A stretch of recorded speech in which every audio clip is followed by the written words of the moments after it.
Jeg hedder Sebastian Spang, og jeg spiller for Holbæk Stenhus.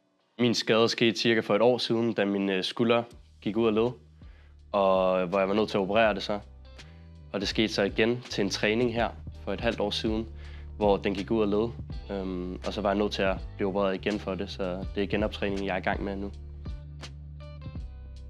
Hvis jeg skulle beskrive samarbejdet med Pro Treatment, synes jeg, at det har været velkørende og velfungerende.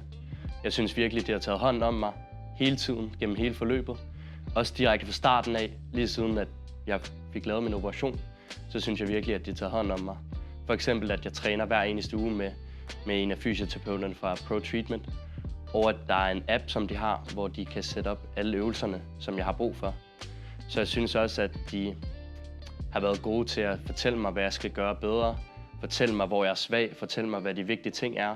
Og forklare, hvorfor de her ting er vigtige. Hvad de hjælper med i kroppen osv.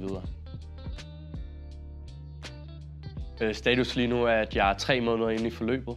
Og jeg er langsomt begyndt at må gøre nye ting, som for eksempel at kunne skyde, måtte jeg gøre at drible.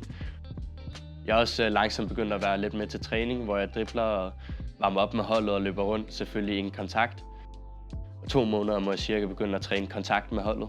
Og så om 2 til 3 måneder må jeg så begynde at spille min første kamp igen. Jeg har været super glad for samarbejdet med Pro Treatment.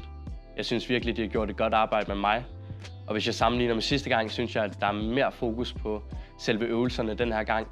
Og der har været mere fokus på andre muskulaturer også, som kunne hjælpe mig med min skulder, sådan at den bliver, som den skal blive, og sådan at den er stabil. De sørger altid for, at jeg har det godt, og for at min krop skal være, som den skal være.